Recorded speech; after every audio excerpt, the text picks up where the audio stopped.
नमस्कार दर्शक बंधु मु doctor Dhananjay Jena ayurvedic specialist hypnotherapist एवं माइंड ट्रेनर आपण मानकु new vision groups of company तरफ स्वागत जनाऊँ। फ्रेंड्स आज मु आपण मानकु वेदपल्स पल्स डायग्नोसिस विषय कहबी।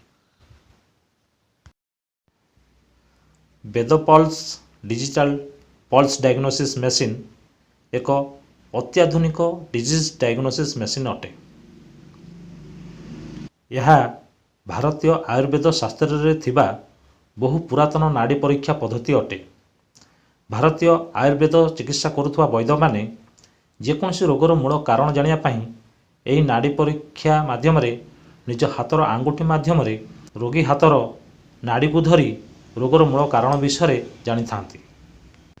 एही पद्धतिर एक अत्याधुनिक ज्ञान कौशल निर्मित एक यांत्रिक machine Vedplus digital pulse diagnosis machine अटे।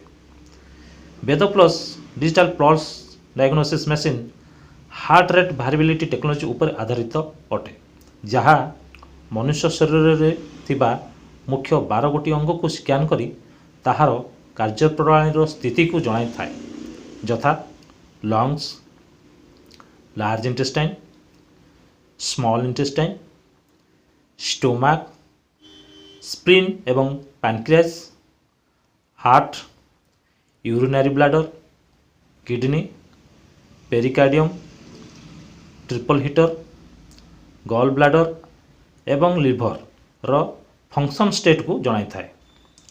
एही मेसिन माध्यम रे केवल 5 मिनिट रु 10 मिनिट मध्य रे मनुष्य शरीर रे थिबा समस्त रोगर मूल कारण विषय जना पड़ी थाए।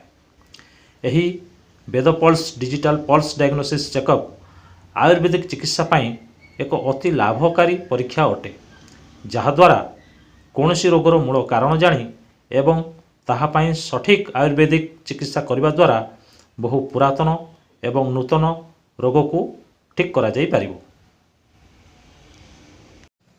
फ्रेंड्स, जदि यही वीडियोटी आपको बहुत भल लगे ताले निश्चित मो यूट्यूब चैनल को सब्सक्राइब करूँ, कारण आगु को मुझे जहाँ जहाँ नुआ वीडियो अपलोड करी आपको जमी देखिपारे। ता सहित आपको अधिक अधिक शेयर करूँ।